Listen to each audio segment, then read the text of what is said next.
if you consume fan content in the Sons of Anarchy space, you're going to know this name. It's Kella. First of all, thank you for being here. I've seen your stuff for a while. I think I've been following you since like 2021 or so. You're a huge fish in this pond, and I am Nemo with my gimpy little fin who can barely swim. So I appreciate you coming on the podcast. Yeah, first of all, Zach, thanks for the invite. First podcast for me today, so I think we will get the job done. And yeah, I think you're doing pretty fine. You're definitely not a Nemo, a little bit grown up, I would say. Let's see where it takes us. You've built quite the following in this space. At last count that I had, your Sons of Anarchy fan page on Instagram was over 170,000 followers. Yeah, it might be something like that. It has grown a little bit fast in the last month. To be honest. Because I think I had seen it at like 144, and then just like last night before we started, in preparation for this, so I made sure I had a more accurate number. I looked and I'm like, holy cow, how did it go from 144 to 170? It was crazy with the reels. Always when you have a little bit luck and one or two reels are going like in the million views, and then it's like you do 10,000 followers in 1 or 2 days. And I think that's what happened.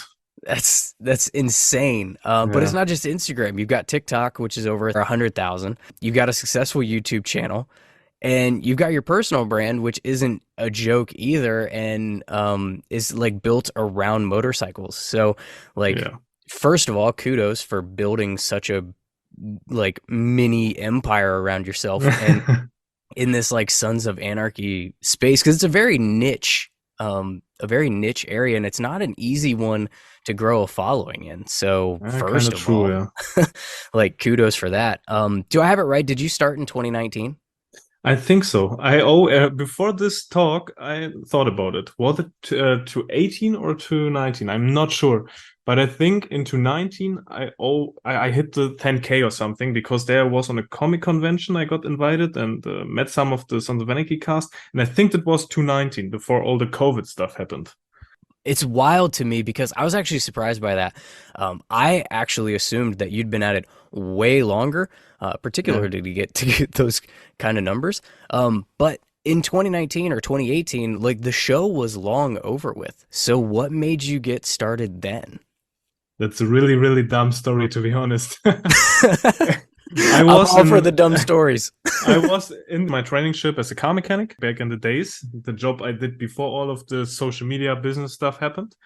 And I was sitting in a car at work, trying to get the time over, not working, obviously, and scrolling to Instagram. At this time, I rewatched the show, and I wanted to like check what the guys are posting about the show on Instagram. And I thought, hey, what the fuck? There are only like bad quality images and not really fan content, and it's not interactive. There are no groups that discuss stuff about the show. So I thought, why not doing an own account and start posting stuff with good quality and interact with the followers? And that's what I did. So essentially you saw an opening and you just like jumped on it, like be the content you wanted to find. Yeah, exactly. Yeah, that's it. That's crazy. It went crazy, yeah. That's wild. I feel like I'm not in the same situation right now with the podcast, but right now I believe that I am the only active, regular Sons of Anarchy rewatch podcast that's going right now. I waited until Theo and Kim Coates were done with their Reaper reviews before I got started, because I didn't want to try to compete with that. And when I've gone around looking, there's a really fun like YouTube React channel that's going through the series right now.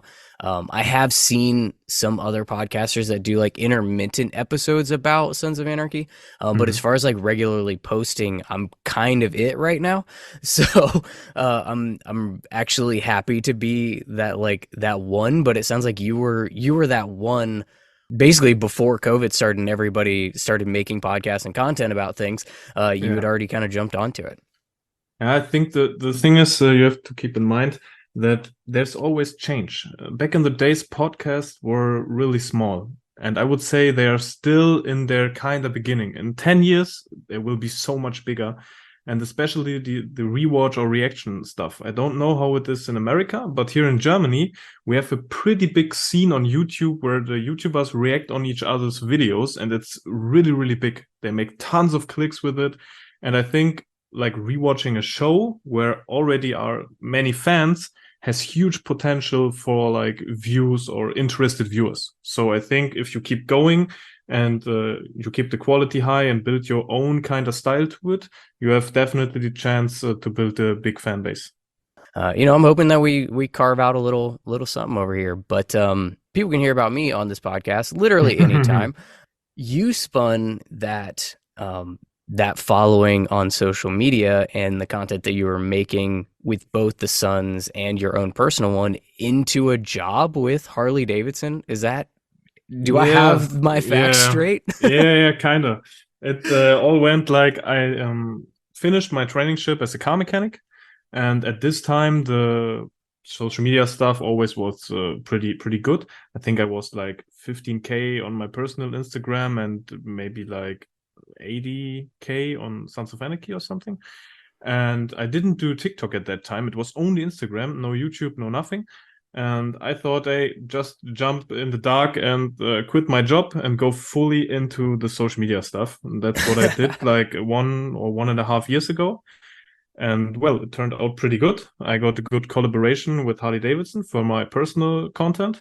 And yeah, then I got the job as a social media manager and videograph for 2 Harley Davidson stores here in Germany. That's what I'm doing like 2 days a week. And the rest of the week, I'm kind of doing my own stuff for the social media part. And yeah, that's my job now, I would say.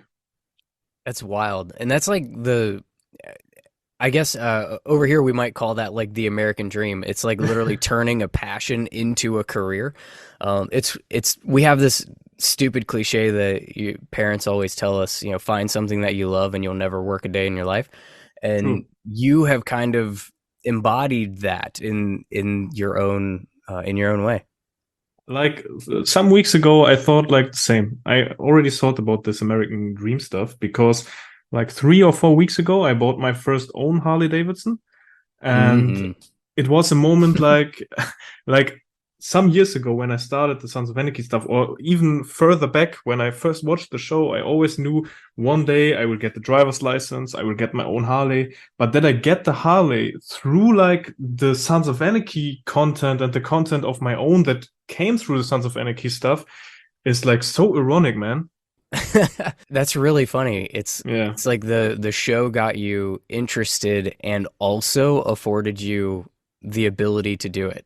It's like a payback for the for the show, for the years and years that you've dumped into the content. Like keeping the show alive and then getting a Harley for it. No, that's crazy. I think didn't you start like a but like a build series with it? It's a Lowrider S, right? Yeah. I just started. I'm doing it with some sponsors and building it on my own with my friends from Harley. And yeah, let's see how it looks when it's customized, right? Oh, that's sweet. That's literally my favorite thing about motorcycles. I'm still on my Sportster. I'm going to be doing the upgrade. I'm either going Street Bob or Lowrider S, and the itch is bad. The itch is bad, man. I would recommend you go for the Lowrider because you have the bigger engine. If I did the Street Bob, I'd probably at least do the 114. But still, even the newer Lowrider S's have the 117, and we've lost every listener that doesn't actually pay attention to Harley Motors at this point. Maybe we should jump straight to Sons of Anarchy, no? We should. So our discussion topic today was sparked by a few things that happened within the world of Sons of Anarchy and our Sutterverse here.